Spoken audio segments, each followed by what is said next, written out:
Hallelujah. Thank you, Heavenly Father. Majesty, worship His majesty. Unto Jesus be all glory, honor, and praise. Magandang umaga po sa lahat ng mga kapatid sa Panginoon, sa Mighty Warriors Christian Fellowship.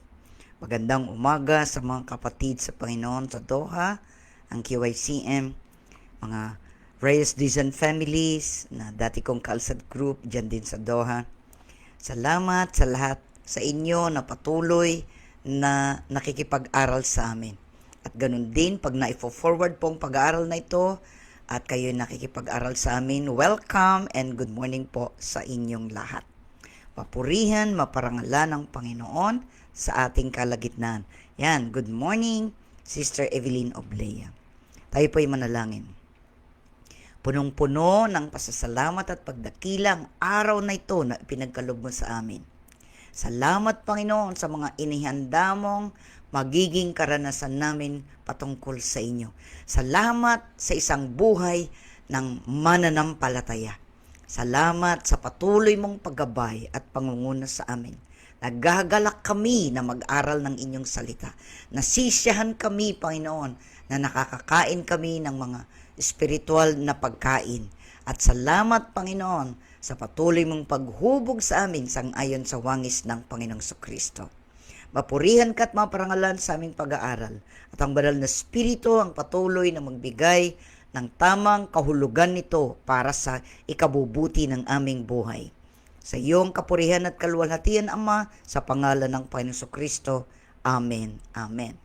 Yan, good morning, Sister Novi Zaratan, Sister Maricel Gamulo Talentino. Ayan. So, sa araw pong ito ay ating pagbubulay-bulayan at alalahanin ang mga bagay na mahahalagang ito. Kasi po, bawat pag-aaral natin ay 30 days lang nandiyan and then madidelete na po ito ng automatic. Kaya nga, ang mga bagay na pinag-aaralan natin ay importante sa ating buhay araw-araw. Ito po yung mga bagay na napag-aaralan natin at magagawa na natin ngayon din. Kasi ito po ay nababase sa ating pagsunod. Gaano ba tayo kadaling sumunod nang walang pag-aalinlangan sa Panginoon? So, nung sinimulan natin pag-aaral na ito, ay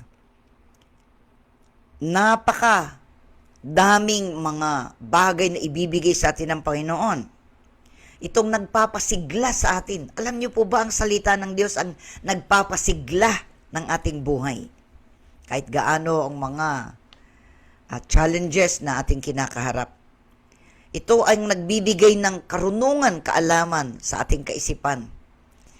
Higit pa sa edukasyon sa eskwelahan ang binibigay ng salita ng Diyos. Praktikal ang salita ng Diyos. It's a day-to-day. It's a story, isang kwento na ating mapagkukunan ng pinakamaiinam na halimbawa para sa ikabubuti ng ating buhay. Nagbibigay ng kagalakan sa atin, liwanag sa ating mga mata. Ito'y higit na mahalaga pa kaysa mga ginto. Matamis pa ito kaysa pulot-pukyutan. Yun po yung honey is pulot-pukyutan sa Tagalog. Matamis pa doon. Kung naghahangad ka ng matatamis na bagay, higit ang tamis ng salita ng Diyos. Kaya nga, napakaraming mga bagay na nating sinimulan ngayon. Paano tayo lumago sa ating Panginoon? At paanong ang Panginoon ay maging hari ng ating buhay? Importante po yun. Ang paglago natin ay importante. Hindi tayo mananatiling bata sa ating pananampalataya. We have to grow spiritually. Rooted. Tayo ay magkaroon ng ugat at malalim na ugat sa ating Panginoong Kristo. At syempre, yung paglagong yon kasama na ng paghahari. Tayo tunay na lalago kung ang Panginoon ang naghahari ng ating buhay. Hindi tayo, kundi siya. Kaya itong mga bagay na pinag-aaralan natin ay araw-araw natin mapagkukunan ng lakas, mapagkukunan ang salita ng Diyos ng kinakailangang talata, mga pag-aaral upang ang ating buhay ay maging matagumpay araw-araw. So kahapon po ay pinag-aralan natin na ano ba ang best para sa atin? Ano ang pinakamaganda? Diba? Nabanggit ko na yun kahapon. Good, better, best. Never let them rest. Make the good better and make the better rest. Isang maikling quotation.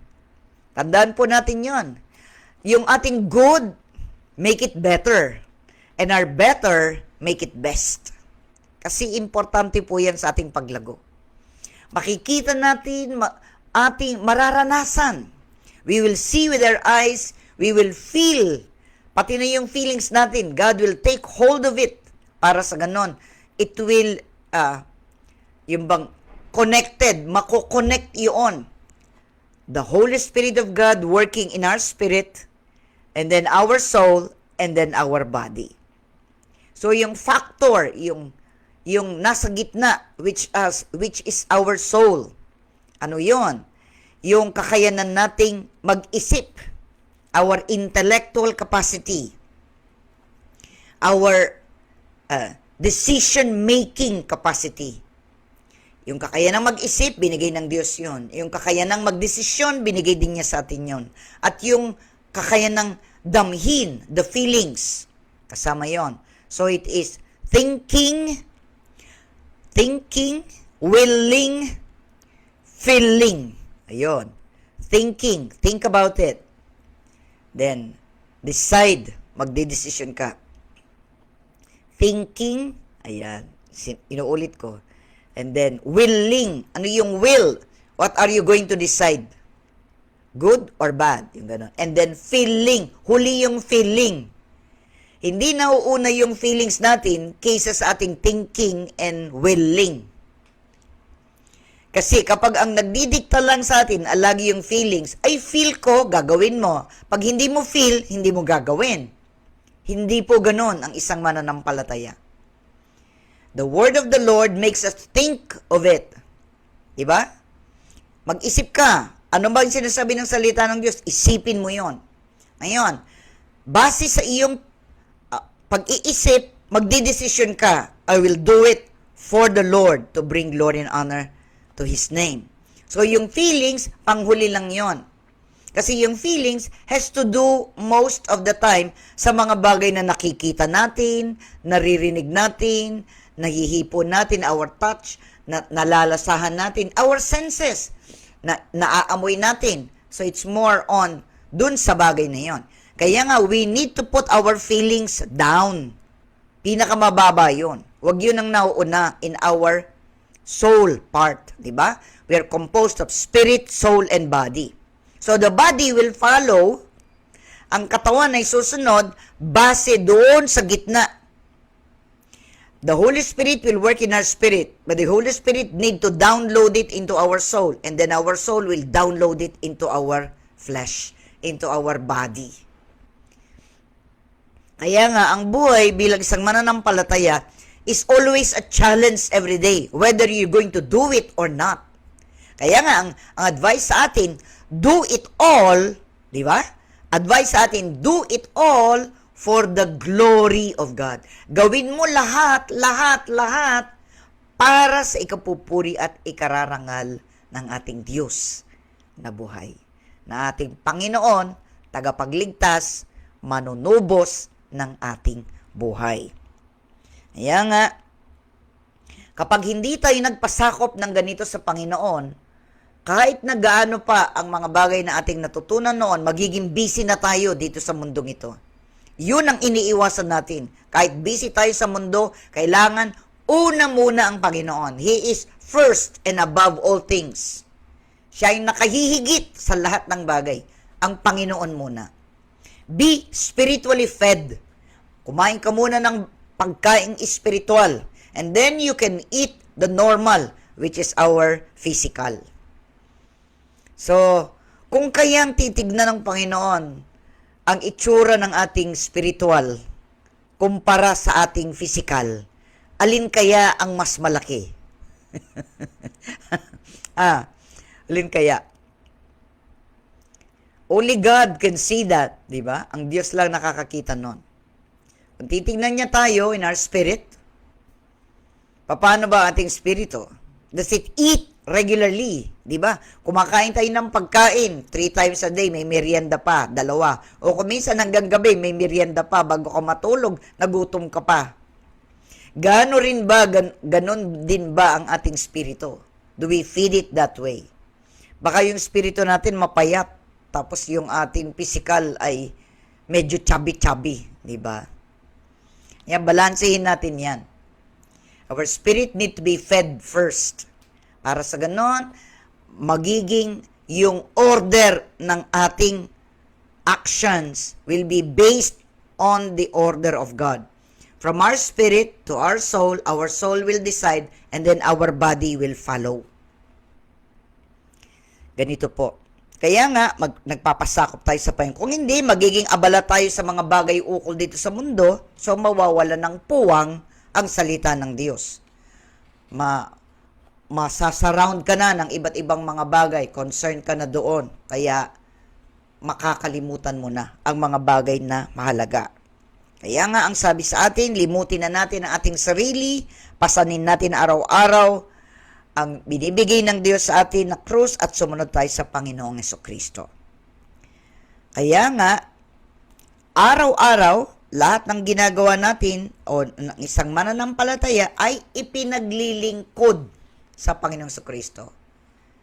Diba? Whether you eat, whether you sleep, kahit na anong action mo, do all. It's all for the Lord. Kaya kahapon, ang challenge sa atin ginagawa ko ba ang ipinagagawa ng Panginoon sa akin? Yeah, make it personal. Ginagawa ko ba ang mga pinagagawa ng Panginoon sa akin? Diba? Tignan nyo, yung mga alagad, they left everything. Iniwan ng lahat para sumunod kay Jesus. Kaya nga, lahat naman ng gumawa noon ay may tatanggapin silang gantimpala sa panahon ngayon dito sa lupa at syempre sa panahong darating. Sapagkat so ngayon balikan muna natin yung Luke chapter 18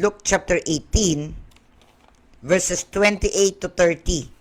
Dito tayo nagtapos na talata kahapon.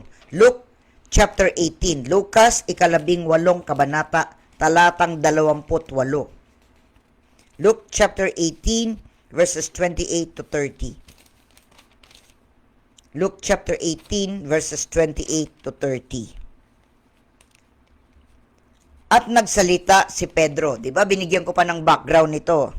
Kasi ang background nito, yung lalaking mayaman na lumapit sa Panginoon. So, sa verse 28, Luke chapter 18, verse 28, at nagsalita si Pedro, tignan po ninyo, iniwan namin ang aming tahanan upang sumunod sa inyo.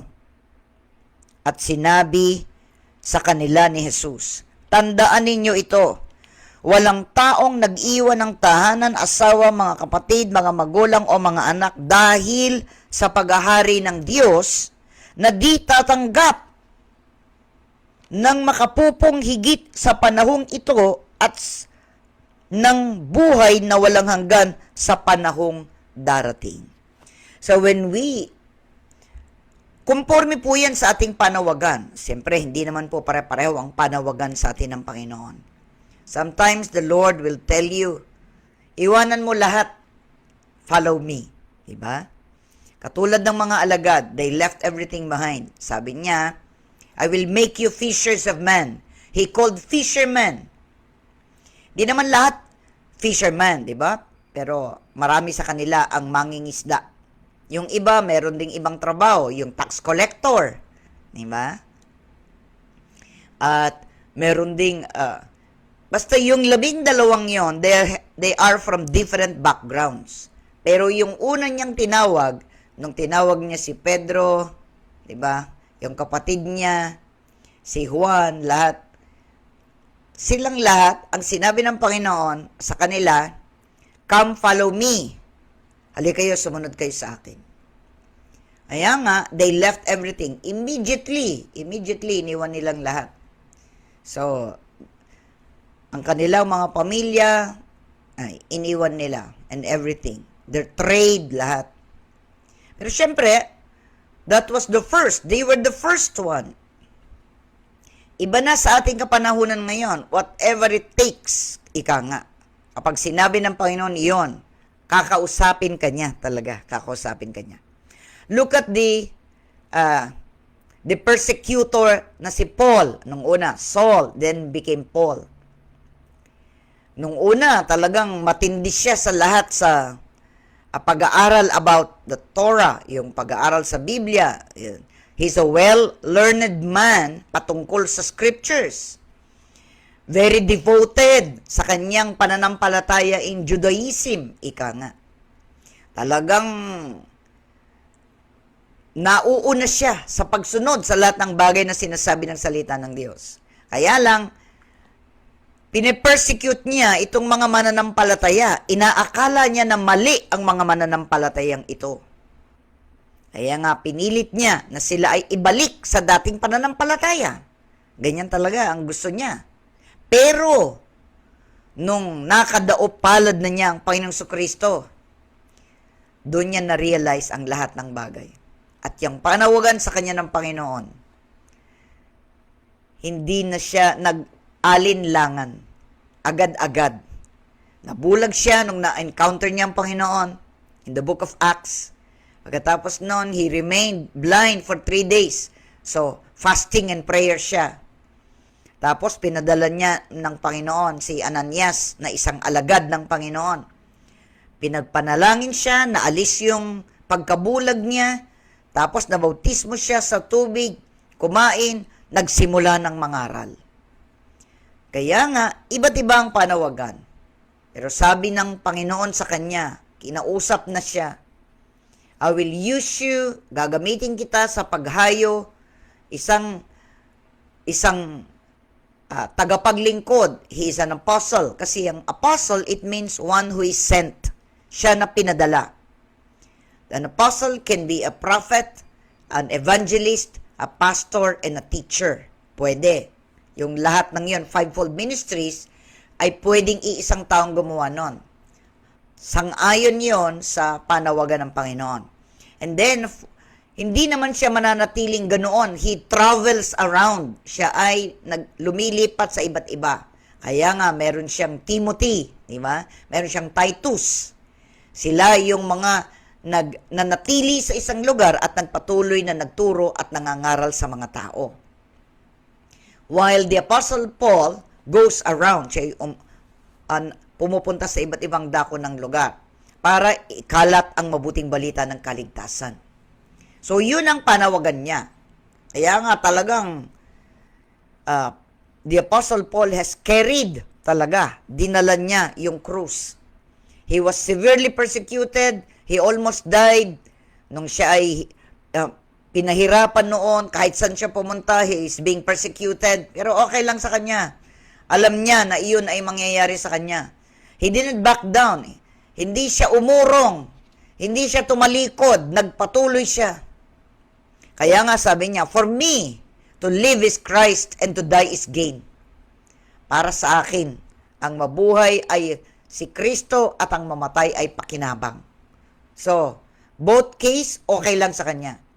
At sa kanyang siya ay nakulong pa dahil sa pananampalataya. Doon niya naisulat ang maraming mga ulat sa bagong tipan. They're called letters, epistles, yung ganon, na isinulat niya. All for our benefit while he is in prison.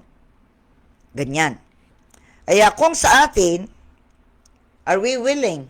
Kung ano ang itinawag ng Panginoon sa atin, are we willing to leave it all for Him? Kalimutan natin lahat yan, ibaba natin lahat and follow the Lord. Kaya nga sabi ko, depende yan sa panawagan ng Panginoon sa atin. Kaya nga, ang sabi ng Panginoon, kung iniwan natin ang lahat para sumunod sa Kanya, may gantimpala tayo makakamtan sa ating Diyos mula sa Kanya. Dito sa lupa, ganun din sa langit. So ngayon, ano ang magiging pakahulugan nito sa atin? What is the meaning of this? Ano ba yung pakahulugan ng Panginoon dito sa atin sa pagtuturong ito? So, ikaw ang magdidesisyon. Anong susulat mo? Anong gagawin mo? Sasabihin mo, ang Panginoong Jesucristo ang aking tagapagligtas at manunubos ng aking buhay. Siya ang aking susundin sapagat siya ang Panginoon ko. He's already the Lord of my life. Siya na ang Panginoon ko, susunod ako sa Kanya. And I won't turn back. Hindi ako uurong. Hindi ako tatalikod. Susunod ako sa Kanya. Ako ang akin po, ang nasa akin kung ano ang hangarin niya sa buhay ko, yun ang susundin ko.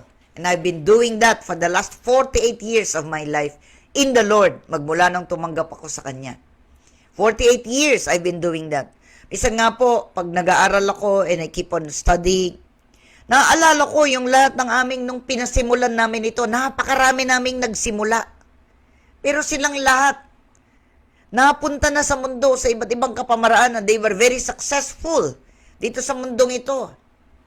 Mga nakapag-abroad, nakakapunta sa iba't ibang lugar.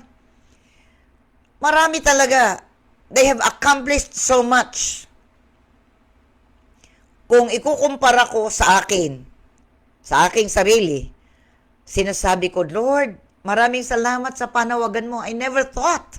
Hindi ko naisip na ganito. Pero dahil I have followed the Lord, di ba? Pinili niya ako. Doon ako talaga naiiyak na madalas. Namili siya. Maraming sumusunod. Pero sino? Sino yung tatagal? Sino yung magpapatuloy? Sino yung hindi susuko? Sino yung magpapakatatag? Sino yung magpapapuspos palagi ng banal na spirito para magampanan ng mga bagay na pinagagawa ng Panginoon? Araw-araw, sino yun? Ako ba yun? Ikaw ba yun? Gano'n ka nang katagal na nasa Panginoon? Paano na yung pagsunod mo? Siyempre, nung una, naninibago ka pa, marami ka pang mga naging pagkukulang. Pero as time goes on, habang nagpapatuloy ka, marami ka nang natututunan, lumalaki ka, you grow, you serve, you do all things. Diba? The greatest thing in all our lives. Diba? The greatest thing, ang pinakadakilang bagay in all my life is knowing you. Yun ang una. Yung makilala mo ang Panginoon bilang sariling tagapagligtas. The greatest thing in all my life is loving you. Once you know Him and at maipapadama niya sa iyo ang gaano kanya kamahal, then you will love Him talagang mamahalin mo rin ang Panginoon. Dahil marirealize mo kung gaano sacrifice niya para sa iyo at para sa akin. And then the greatest thing will be to serve Him. Know, love, and serve the Lord. Yan tatlong bagay na yan. Yung makilala mo siya, that's the greatest thing na iyong matututunan. And to love Him. Siyempre, dahil nakilala mo siya, now you will love Him with all your heart. Noon, I have been longing for the Lord since I was small. Nasa puso ko na yon, nahanap ko talaga ang Diyos. Yun totoo. Ayoko nung pinupunasan. Ayoko nung nakikita ko lang pero walang effect. Gusto ko yung real, yung totoo, yung buhay. I want a living relationship with the Lord. Gusto ko yung buhay. Ayoko ng patay, ayoko ng ritual, ayoko yun. I want a real relationship.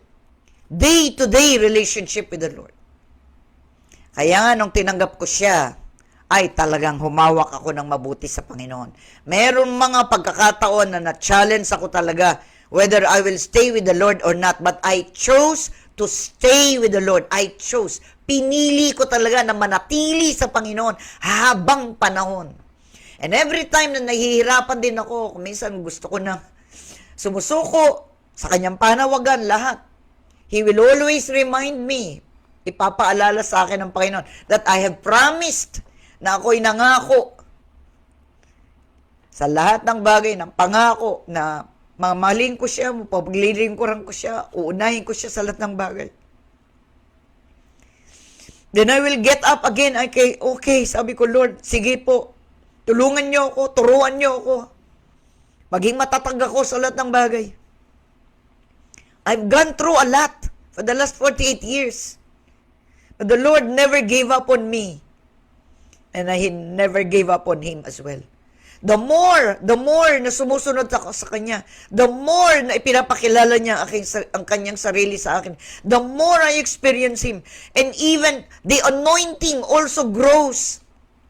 Yung anointing, yung pahid ng Panginoon sa buhay mo, lumalawak din yan, lumalaki. Each step of the way as you serve the Lord, nagpapatuloy ka sa Kanya, kapit ka lang ng mabuti sa Kanya. Hindi ka talaga hihiwalay sa Kanya, kapit ka, hinahawakan ka niya, ikaw din kakapit ka ng mabuti. Makikita mo, mararanasan mo, napakabuti niya. Hinding-hindi mo siya maipagpapalit sa anumang bagay dito sa mundo. You will realize that. You will experience that. Kaya nga, alalahanin natin ang mga bagay nito. Si Kristo lamang ang natatangi na nakalagay sa banal na kasulatan na siya lamang ang daan, katotohanan at ang buhay at walang makakarating sa Ama kundi sa pamamagitan niya. Sinabi niya yun. Diba? John chapter 14. Sinabi niya yun. Siya lamang ang karapat-dapat na maging Panginoon natin. Sapagkat kung sino siya at kung ano ang kanyang ginawa, for who He is and for what He has done. Yan. Importante yun. Hindi ka lamang lumalapit sa Panginoon dahil may kailangan ka. Maraming mga tao ganun eh. Pag may kailangan, malapit. Pag naibigay na yung kailangan, malayo na. Hindi po ganun. In the best times, in the good times, and in the difficult times, nandun pa rin tayo. Nandun pa rin tayo. Kung masaya ka, purihin ang Panginoon. Kung may pagsubok ka, purihin ang Panginoon. Lift up your hands and glorify and honor Him in all that you do. Kaya nga madalas sabi niya, bring me a sacrifice of praise. Maghandog ka sa akin ng sacrifice of praise. Sapagkat mayroong element of sacrifice. Talaga. But despite it all and in spite of all things, you remain faithful to the Lord. Yun ang hinahanap ng Panginoon sa atin. Kaya when we go to heaven, ang sabi niya, good and faithful servant. Kung ano pinagkatiwala niya, ginawa natin ang ating best para i-match yun, ika nga. Kung binigyan ka niyan 5, maging 5 uli.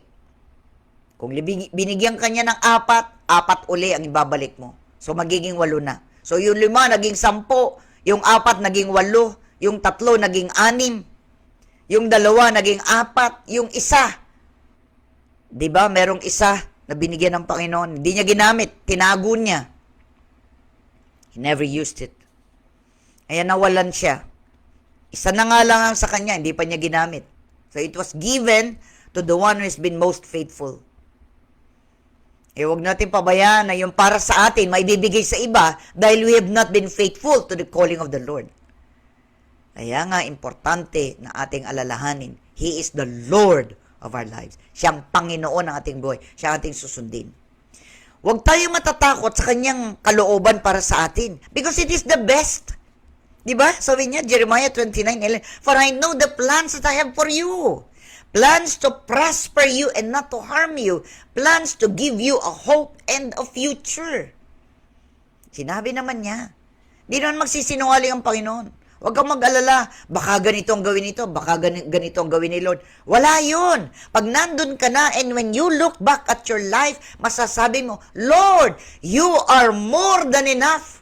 Ephesians chapter 3 verse 20. More than enough. Higit pa sa inaasahan ko. Higit pa ang ibinigay mo. More than we can ever ask for or imagine. Kaya kung ikay nag-aalinlangan ngayon, mag-isip kang mabuti. Una, faith cometh by hearing. Sa pakikinig, doon dadagdagan ang ating pananampalataya. Because without faith, it is impossible to please God.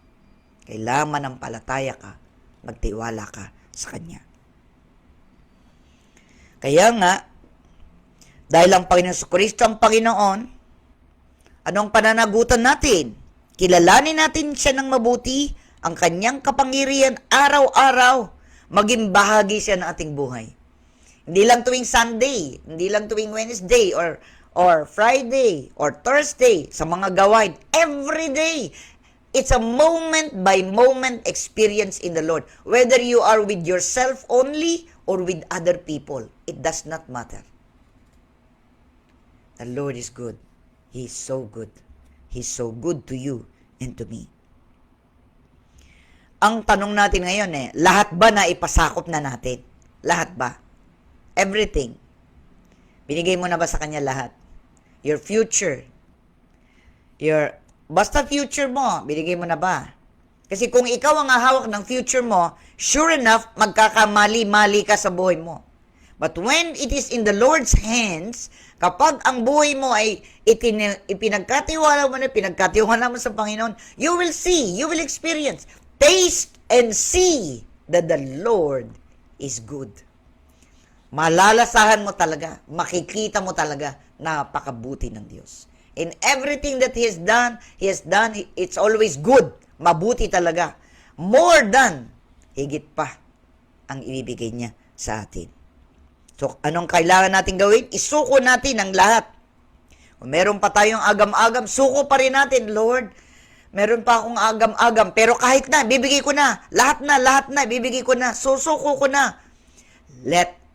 Have your own way. Sasabihin mo sa Kanya. Kung anong gusto mo, yun ang gusto ko. Saan mo ako dadalhin? Doon ako masaya. Doon ang kagalakan ko. Kahit na anong, may lakas o wala, nandun pa rin ang Panginoon, ang magiging Panginoon natin all the days of our lives. Makikita mo man, kapatid, I have already tasted and have trusted the Lord all these years. Napakabuti niya. Napakabuti niya. Diba? Sabi niya dun sa Lamentations, He is faithful every day. Sinasabi niya na napakatapat niya. Great is thy faithfulness. Dakila ang kanyang katapatan. They are new every morning. New every morning. Great is thy faithfulness. So, araw-araw masasabi natin yan. Napakabuti mo, Panginoon. Every day. It's an experience of a lifetime. Hindi mo pwedeng pagpalit. Hindi mo pwedeng pamigay yun. Your personal relationship with the Lord, hindi mo pwedeng maipamigay. It's personal. It's yours. Sa iyo yun. They will have theirs. Sila man, they will have to conforme yun sa kanila.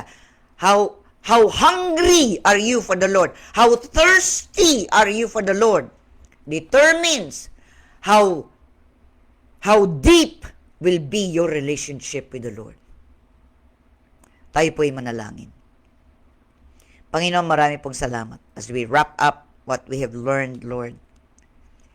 And we will start by Tuesday ng panibago.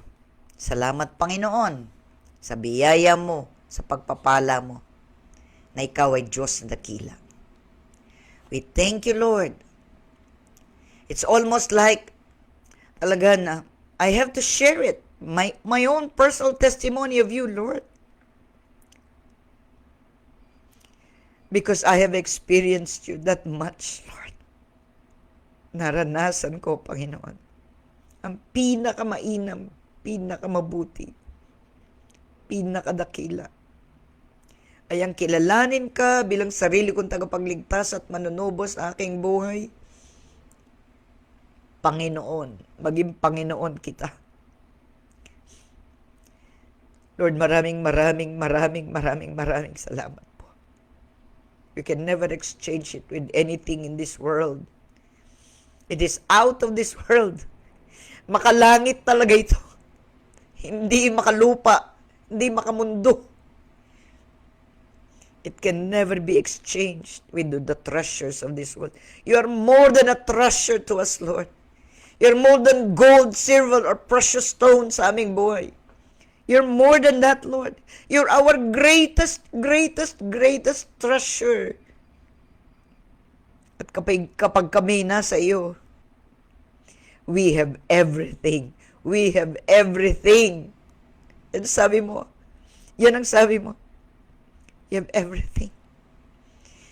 Ibibigay mo lahat kung ano aming kailangan. Ipapakita mo. Mas higit pa ang iyong ibibigay kapag kami talagang nagtapat sa inyo. All the way. Tapat. Being faithful to you, Lord. You're more than faithful to us. Many times we fail, but you will never fail us. Kaya salamat po, Panginoon. The more we grow in you, the better we will know how good you are, how loving you are. Kaya nga po, dagdagan mo pa po ang aming karanasan sa iyo. Buksan mo pa ang aming mga mata patungkol sa inyong salita. Marinig ka pa namin ng madalas, Panginoon, na lalo ka naming naririnig. Every day of our lives, Lord, you can speak to us in so many ways. Through your word, through meditation as we meditate on everything. Kapag ang aming isip at damdamin ay nakatuon lagi sa iyo, you can easily speak to us, Lord, because our heart is open. Bukas ang aming puso sa iyo. Kaya anytime, Lord, pwede kang magsalita. Speak to us. So we can do it your way and not our way. Maraming pong salamat sa lahat ng nakikinig, nakikipag-aral sa amin. Mapurihan ka, maparangalan ka sa bawat buhay namin. Let them experience you mightily, powerfully, more than they can ever ask for or imagine. Father, thank you so much. We give you all praise, all glory, all honor, all thanksgiving, through the matchless name, our precious, precious Lord and Savior Jesus Christ, by the power of the Holy Spirit. Thank you, Lord. Amen and amen. Receive all that is for you in Christ Jesus. Receive the fatness of your spirit. Be fat in the spirit. Faithful, available, teachable. Be fat, faithful, available, teachable for the Lord. In Jesus' name, be available for Him. Be faithful to Him. Be teachable so that you can experience Him mightily and powerfully every moment of your life. In Christ Jesus, receive what God has intended for you and His plans for you today and forever. In Jesus' name, amen and amen. Magandang umaga po sa inyong lahat. Purihin ang Panginoon sa bawat buhay natin. Salamat po. Nandyan kayo. Don't go yet para kayo ay aking ma-recognize. Yan. Sister Jenaline Carlos UC. Yan. Sister Tess UC. Sister Luz Mandap. Sister Maricel Gamulo Tolentino. Sister Evelyn Oblea. Sister Norma Lemon. Sister Lita Reyes. Sister Novi Zaratan. Sister Rose Dizan. Ayan, salamat po sa inyo. Sister Esther Bondok, ayan, thank you Lord.